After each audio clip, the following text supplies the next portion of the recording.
नमस्कार किसान भाइयों, मैं नीलेश सुलखे आप सभी का स्वागत करता हूं। आज हम उपस्थित है बाल भाव देवरस सरस्वती शिशु मंदिर उच्चतर माध्यमिक विद्यालय कारंजा में।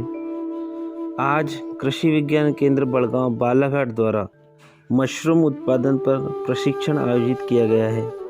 इसमें डॉक्टर RL राउत, वरिष्ठ वैज्ञानिक प्रमुख, कृषि विज्ञान केंद्र बालाघाट द्वारा मशरूम उत्पादन पर प्रशिक्षण दिया जाएगा। आज हम देखेंगे कि एक आसान तरीके से मशरूम उत्पादन या मशरूम की खेती कृषक किस प्रकार से कर सकते हैं एवं मशरूम उत्पादन से संबंधित समस्त जानकारी प्राप्त करेंगे। कृषक कृषि के साथ साथ कैसे मशरूम उत्पादन कर अतिरिक्त आय प्राप्त कर सकता है या अपनी आय का साधन बना सकता है। तो चलिए देर न करते हुए प्रशिक्षण सत्र में सम्मिलित होते हैं। जब हम मशरूम की बात करते हैं तो ये कंप्लीट प्रोटीन है।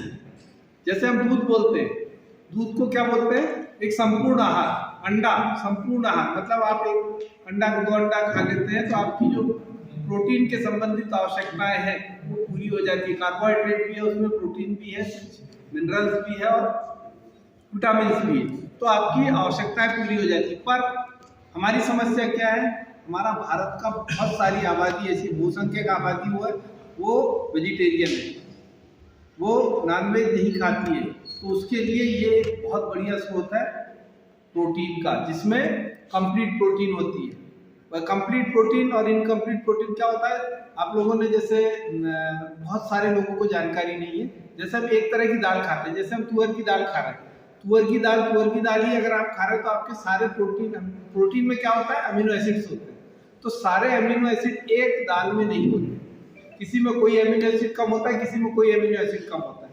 तो ये भी एक अलग तरह की चीज है। ऐसे ही ऑयल सीड में होता है, उसमें फैटी एसिड होता है, तो किसी में कोई फैटी एसिड कम होता है, किसी में कोई फैटी एसिड ज्यादा होता है, उसमें सैचुरेटेड और अनसैचुरेटेड का एक कॉम्बिनेशन होता है। तो ऐसे ही दालों में होता है। तो हम जब एक ही तरह की चीजें खाते हैं तो उससे हमारे शरीर में कुपोषण होता है, वो कहलाता है प्रोटीन माल न्यूट्रिशन। तो जब हमारे पास उसका मतलब दालें कम है, उनके संसाधन कम है, तो ये वैकल्पिक रूप में एक बहुत बढ़िया साधन हो सकता है मशरूम का। और मशरूम इसमें सबसे बड़ा फायदा ये है कि हमको बहुत ज्यादा तकनीकी की जरूरत नहीं है। हम एक दिन का प्रशिक्षण देते हैं और उसी में सारी चीजें हम बता देते हैं। और एक दिन में आप, मेरे ख्याल से अब थोड़ा सा एक प्रोसेस इसमें एक दिन पहले करनी होती है, उसको मैं थोड़ा सा आप लोगों को समझा दूंगा। नहीं तो प्रशिक्षण के लिए सामान्यतः इसको 2 दिन लगते हैं, मतलब वैसे तो 5 दिन, 15 दिन, 20 दिन, महीने भर के प्रशिक्षण इसके अलग अलग जगह आयोजित किए जाते हैं। पर हम यहाँ आपको एक दिन में आपको सारी चीजें बताएंगे। ये मशरूम जो हम बता रहे हैं ये है ऑयस्टर मशरूम की जानकारी हम देते हैं। इसमें जो चीजें लगती हैं उनके बारे में आप समझ लीजिए। ये है उसका बीज। बच्चों आप लोग थोड़ा ध्यान से, इसको क्या बोलते हैं? बीज को क्या बोलते हैं? मशरूम के बीज को स्पॉन, ठीक है ना? मशरूम स्पॉन, ठीक है। ये पहली इसकी आवश्यकता। दूसरी आवश्यकता फार्मेलिन। ये फार्मेलिन है, एक तरह का केमिकल है। फार्मेल्डिहाइड सुना है ना आप लोग? बायो वाले होंगे, मैथ्स वाले होंगे, एग्रीकल्चर। फार्मेल्डिहाइड 40% फार्मेल्डिहाइड का जो सॉल्यूशन होता है वो क्या कहलाता है? फार्मेलिन, ठीक है। 40% फार्मेल्डिहाइड का सॉल्यूशन जो होता है उसको हम बोलते हैं फार्मेलिन। ये फार्मेलिन लगता है।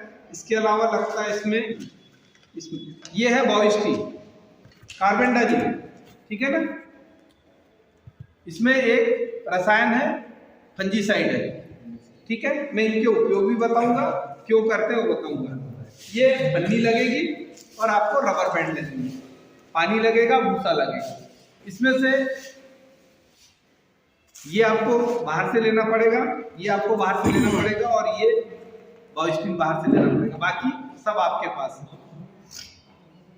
हम इसमें जो सामान्यतः प्रक्रिया करते हैं, 100 लीटर पानी में 150 ml, कोई लिख रहा हो तो लिख ले, 100 लीटर पानी में 150 ml फार्मेलिन डालते हैं। कितने में? 100 लीटर पानी में 150 ml फार्मेलिन डालते हैं और 7 से 10 ग्राम बाविस्टिन, कार्बेंडाजिम। ठीक है, अब इसका उद्देश्य क्या है? ये जो पानी हम ले रहे हैं, इस पानी में हम भूसे को गीला करते हैं। अब जब भूसा हम गीला करते हैं तो इस भूसे के साथ कई तरह के सूक्ष्म जीव होते हैं, है ना। भूसा हम लाएंगे तो कहीं से भी लेके आ रहे हैं, तो इसके साथ कुछ कीड़े भी होंगे, कुछ बीमारी मतलब बैक्टीरिया भी होंगे, फंगस भी होंगे।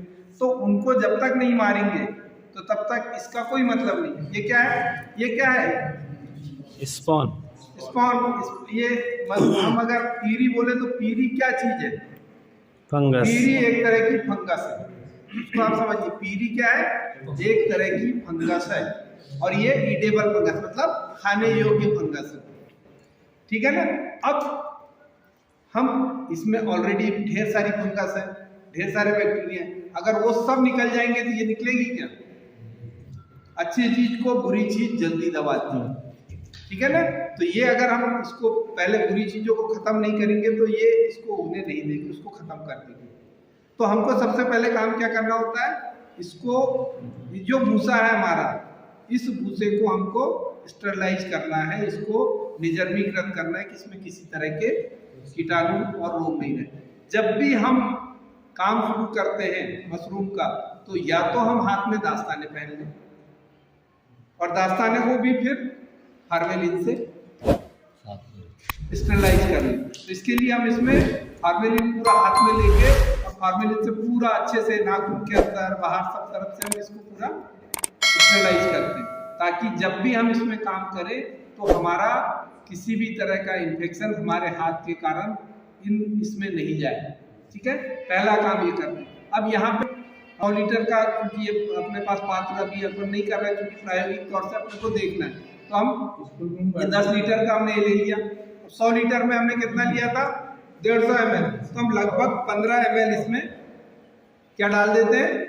फार्मेलिन। ठीक है, तो ये लगभग हम 15 ml इसमें फार्मेलिन डाल दिए अपन। ठीक, अब इसमें हमको क्या? Bavistin, carbendazim. बाविस्टिन क्यों? बहुत सारे फंजीसाइड है, पर हम सिर्फ बाविस्टिन क्यों लेते हैं? क्योंकि इसके भी कुछ ट्रेसेस बच जाते हैं। जब हम भूसा निकालते हैं, पूरा वो करते हैं, तो इसके भी कुछ अंश इसमें बच जाते हैं। तो ये जो अंश है, ये इसको नुकसान कम पहुंचाते हैं। किसको? क्योंकि ये भी फंजीसाइड है, ये फंगस है। फंजीसाइड मतलब, साइड मतलब मारने वाला, ये फंगस को मारने वाला है। जब इसको हम पानी में डालेंगे, इसके साथ जाएगा तो इसको भी मार सकता है, पर इसको ये कम नुकसान पहुंचाता है। इसके कारण हम यहाँ पे सिर्फ बाविस्टिन का उपयोग करते हैं, दूसरे फंजीसाइड का उपयोग नहीं करते। ठीक है, अब ये हमने कितना बोला था? 7 से 10 ग्राम। तो ये मोटा मोटा हम मान लें कि 10 ग्राम हम ले रहे थे, तो हम 100 लीटर की जगह 10 लीटर ले रहे हैं। तो यहाँ हम लगभग 1 ग्राम हम इसमें हम क्या डालेंगे? बाविस्टिन। तो ये थोड़ा सा हमको नाप के डालना है, क्योंकि अभी हमारे पास यहाँ पर सुविधाएं नहीं है, तो हम इसको थोड़ा सा अंदाज से ले लेते हैं। ठीक है, तो 1 ग्राम हमने इसमें क्या डाल दिया? बाविस्टिन। और इसको हम अच्छे से घोल देते हैं। घोलने के लिए लकड़ी का इस्तेमाल करना चाहिए, डुबो देना है, क्योंकि ये भूसा जब आप उसमें डालोगे तो वो ऊपर उफलता है, तो आपको अच्छे से उसको दबा देना है, ताकि आपका भूसा अच्छे से गीला हो जाए। इसको हम 24 घंटे के लिए रखते हैं। क्योंकि आज हमारे पास समय नहीं है, तो मैं सिर्फ आपको प्रक्रिया बताऊंगा कैसे हम करते हैं। ठीक है ना, तो आपको चीजें समझ में आ जाए कि हम काम कैसे हमको करना है।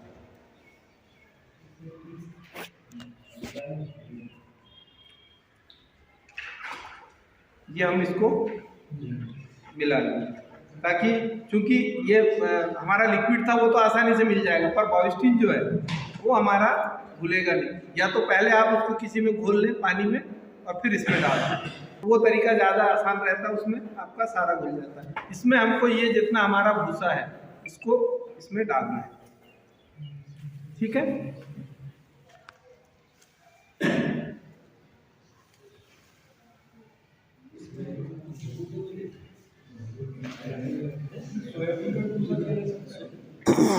अभी देखिए, हाँ ये आपने एक चीज बोली, सोयाबीन का भूसा भी लिया जा सकता है। एक्चुअली में 2 चीजों पे काम हुआ है, जो ज्यादातर काम हुआ है वो हुआ है धान का। धान के लिए, पर उसकी मशरूम की जो प्रजाति है वो अलग होती है। पैडीस्ट्रा मशरूम होता है, उसकी स्पीसीज अलग है। ये ऑयस्टर मशरूम की जो है ये गेहूं में ही सबसे ज़्यादा अच्छे से परफॉर्म करती है, ठीक है ना। तो हमको, और गेहूं का भूसा सबसे ज़्यादा मात्रा में उपलब्ध होता है। बारिश में जो भी चीज़ें फसल होती है उनका जो भूसा होता है वो आपको अच्छे से नहीं मिलता है, और इसमें जो न्यूट्रिशन लेवल होता है वो दूसरे भूसे की तुलना में आपका अच्छा होता है, क्योंकि हम देखिए वो प्राकृतिक रूप से जो निकलता है 90% 90 नहीं 95% मशरूम की जो स्पीसीज है वो जहरीली है। उसमें एक रिंग बनती है, अगर वो रिंग है तो आप मान के चलिए कि वो जहरीली है। तो हमको यही जो गांव में जो बेचने आते हैं ना, वो लोग बड़े समझदार होते हैं, उनको मालूम है कि कौन सी जहरीली है और कौन सी मतलब खाने योग्य है, ठीक है। तो ये हमारा जो ये अपन ने इसको पूरा भर लिया। अब इसमें ये अब 24 घंटे इसको रखेंगे। 24 घंटे बाद इसमें पूरा पानी अंदर चला जाएगा, और जितना भी इसमें जर्म्स होंगे, क्योंकि 24 घंटे कार्बेलिन के संपर्क तो सारे जो फंगस और बैक्टीरिया है वो सारे इसमें मर जाएंगे। इसको हम क्या करेंगे, जब 24 घंटे बाद इसको थोड़ी तिरछी जगह स्लैंटी उसमें रख लेंगे और इसको पूरे भूसे को डाल देंगे। कोई पॉलीथीन ले सकते हैं, टीन रख सकते हैं, उसके ऊपर इस भूसे को डाल देंगे तो जितना पानी होगा पानी पूरा निखर जाएगा, ठीक है। घंटे बाद उसको उठा के देखिए, भूसे को आप हाथ में ऐसा देखिए, जब डाली को भूसे को ऐसा हाथ में पकड़ के देखिए और फिर अपने हाथों को देखिए। हाथों में अगर पानी नहीं लग रहा है, नमी है, उस कंडीशन में हमको भूसे में स्पॉनिंग करनी है। जब इसमें हम स्पॉन डालते हैं उसको बोलते हैं स्पॉनिंग, ठीक है। तो हमको क्या करना है, पहले ये हमने घोल बना लिया, घोल में हमने भूसा डाल दिया, भूसे को हम तिरछी जगह पे रख देंगे और इसका पानी पूरा निथार देंगे 24 घंटे बाद। और उसमें से जब एक बार हम उसको दबा के देंगे, हमारे हाथ में पानी नहीं लगा, नमी उतनी पर्याप्त नमी उसमें है, तो उस कंडीशन में हम भूसे को लेंगे। अब इसमें हमको स्पॉनिंग करनी है। स्पॉनिंग करने के लिए ये जो पन्नी है, ये 12x18 की पन्नी हम सामान्यतः लेते हैं। ये जो साइज है पन्नी का, ये 12 centimetre by 12 inch by 18 inch की पन्नी, ये एक अच्छा साइज माना जाता है। इसको हम इसके लिए उपयोग करते हैं। इस पन्नी हम ये स्पॉनिंग को करते हैं। अब इसमें जब पन्नी हम लेते हैं तो इसकी जो ये कॉर्नर्स होते हैं, ये कॉर्नर्स बाद में हमें थोड़ी सी तकलीफ देते हैं, तो हम इनको क्या करते हैं, थोड़ा अंदर की तरफ वो कर देते हैं। ये कॉर्नर्स को अंदर कर देते हैं, क्यों? क्योंकि इससे जो हमारा साइड से तो इसको हम साइड से दबा देते हैं, थोड़ा सा गोल आ जाता है। अब इसमें जो अब ये जो हमारा स्पॉन है, इसको खोल लेंगे। एक चीज हमेशा याद रखना है कि जब भी आप काम करते हो, हाथ आपके स्टेरिलाइज होना बहुत ही है। आप कितना भी मतलब अच्छी जगह से स्पॉन लेके आ जाए, अगर आपने हाथ अच्छे से स्टेरिलाइज नहीं किए, आपका कंटेमिनेटेड हो जाएगा और आपको कुछ नहीं मिलेगा, पूरा काला पड़ जाएगा। जो भी आपका वो आएगा मशरूम में, शुरू में आपको सफ़ेद सफ़ेद दिखेगा, 15-20 दिन बाद आपका पूरा काला हो जाएगा और उसमें से आपको कुछ नहीं मिलेगा। तो ये जो है, पहले इसको थोड़ा सा बारीक कर लेंगे जितना भी। अब क्योंकि मेरे हाथ में वो बायोस्टिनर वो लगा है तो ये भी मर जाएगा, है ना, ठीक है ना। जब हम उस कंडीशन में करते हैं तो ये सब में पहले हमारा हाथ मतलब ये पूरा साफ हो जाता है, पानी नहीं रहता, तो इसमें बायोस्टिन पूरा निकल जाता है, जो आपका कार्बेलिन है वो भी निकल जाता है, तो इसमें मरने की इसकी संभावना कम हो जाती है, ठीक है। इसमें सबसे थोड़ा सा लेवल पे ये नीचे वाला है, इसमें हम ये स्पॉट, ठीक है, सबसे नीचे लेवल थोड़ा थोड़ा डाल के जो है हमारा, ठीक है, जिसमें से पानी अच्छे को हम लेयर बना, ठीक है। ये आपकी लगभग 1.5 इंच की लेयर बना, तो थोड़ा अच्छे से दबा देंगे। अब क्या करते हैं हम, किनारे इसकी जो है पन्नी बाहरी है, इसके किनारे किनारे हम स्पॉनिंग करते हैं। क्यों करते हैं? क्योंकि वो भी इससे वो निकलेगी पीरी, वो कहाँ से निकलेगी? बाहर से। डालेंगे तो हमारा स्पॉन कोई काम नहीं करेगा, वो दबा रहेगा वैसे। तो हम इसको बाहर से हम इसकी करते हैं। ठीक है, ये ऐसे हम इसको भरते जाए। ठीक है,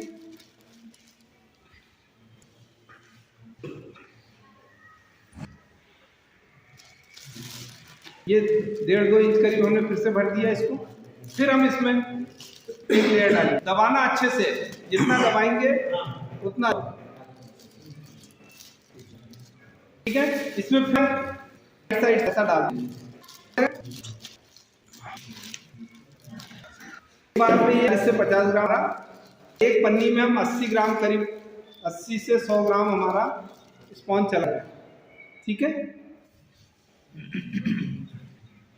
12 से 1 किलो स्पॉन में 12 से 13 हमारी भरी जाती है।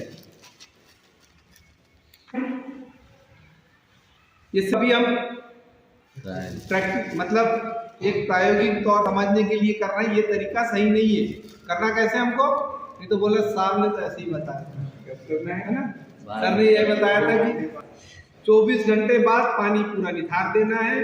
पूरा पानी निथर जाए उसके बाद फिर हमको ये प्रक्रिया करनी है। ठीक है, अब ये इसको अच्छे से दबा दिए। आपका जो भूसा है सूखना भी नहीं चाहिए, सूखना भी नहीं चाहिए, उसमें नमी होना चाहिए, नमी रहना चाहिए। नमी रहे उसको जो भी चीज करें उसको छायादार जगह में रखें, धूप में नहीं तो गर्म हो जाएगा। फिर वो जब आप उसको पन्नी में डालेंगे तो वो इसको मार देगा। छायादार जगह में रखें। ये तो कई बार क्या होता है, हमने धूप में रख दिए पानी निथरने के लिए, तो वो भूसा गर्म हो जाता है। जब हम पन्नी में डालते हैं तो इसमें जब स्पॉनिंग करेंगे तो टेम्परेचर बढ़ जाएगा, तो वो आपका इसकी जो वो है उसको खत्म करेंगे। अब इसमें थोड़ा सा ऊपर भी डाल देते हैं। लास्ट लेयर है हमारी, तो इसमें क्या करेंगे, हम किनारे से तो डालेंगे, इसमें ऊपर से भी डाल देंगे। ठीक है, इसको हमने हल्का हल्का ऊपर से थोड़ा, अब इसमें ज्यादा वो नहीं डालेंगे। जब लास्ट में वो करते हैं ना तो इसमें ज्यादा नहीं डालेंगे। इसको 2/3 भरना चाहिए। ये आज हमने थोड़ा सा कम भरा है। ठीक है ना, ये और भरा जाएगा। ठीक, ये इतना हाथ तक आ सकता है। ठीक, इसको अच्छे से दबा दीजिए। दबाने के बाद इसको रबर बैंड से इसको पैक कर दें।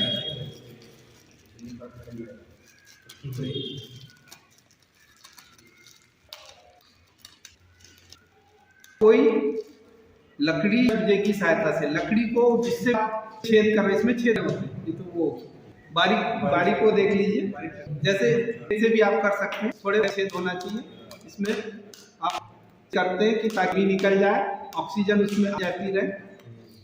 ठीक है ना, उसमें पानी ना रुके, ऐसा इसमें छेद कर देते हैं। ये आपका बैग बन गया। ठीक है, ये बैग आपके तैयार हो।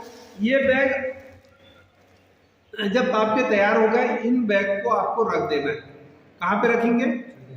कमरे में जिसमें आपको मशरूम का उत्पादन लेना है। ऐसी जगह में आप ये बैग को रख देंगे। वहां पे 15 से 20 दिन में ये बैग पूरा सफेद हो जाएगा। अब जो कमरा आप लेंगे, जिस कमरे में आप रख रहे हैं, उस कमरे में जो तापमान है वो 25 से 30 डिग्री सेंटीग्रेड होना चाहिए। 80 से 25% आर्द्रता होनी चाहिए। आर्द्रता और तापमान, इसका बहुत खेल है यहाँ पर।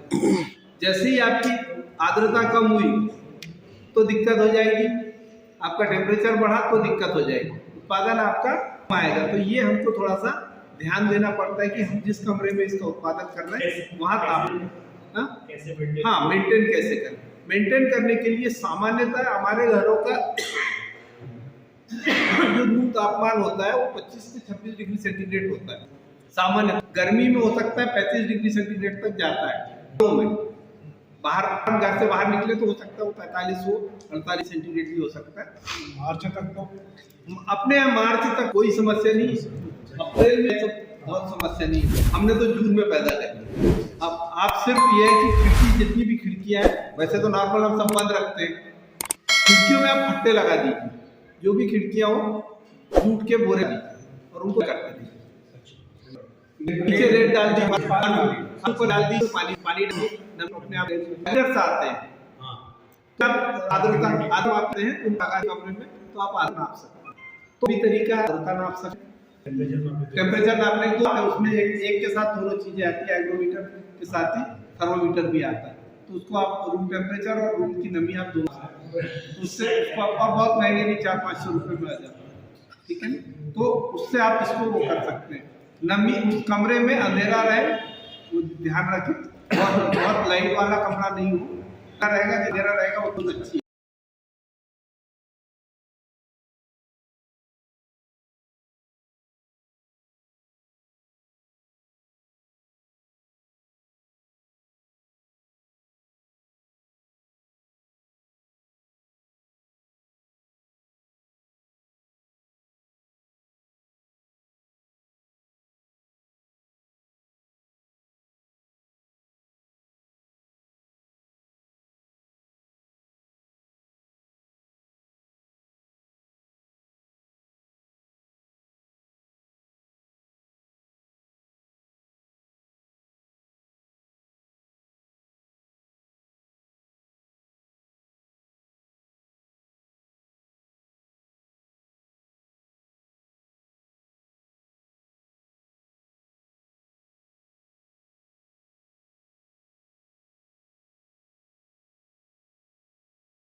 कई बार भी निकल जो हमने 6 उससे भी आते हैं। दूसरा तरीका है कि हम इसको देते हैं, तो इसको कहते हैं जब 12 दिन बाद ये फिर निकल जाए, 15 दिन 18 दिन आपको ह्यूमिडिटी के हिसाब से लगेगा, तो इसको जाएगा। तो इसमें क्या कीजिए, जो सीका बनाते हैं ना, वैसे आप सीका बना दीजिए। तो इनको एक के नीचे एक लटका, आप 5-6 लाइन से एक बांध के इनको लटका सकते हैं, क्योंकि बॉल बच जाएगा। इसको आप फेंक भी देंगे तो इसको आप बढ़िया चारों तरफ से रस्सी बांध को एक के नीचे एक लटका, तो इसके चारों तरफ से वो निकले मशरूम के ऊपर। और उनको आप जब बड़े हो जाए, अच्छा साइज आ जाए, सफेद रहे, अच्छा दिख रहा है, उस समय आप मुझे चाकू से काट के मार्केटिंग करते हैं।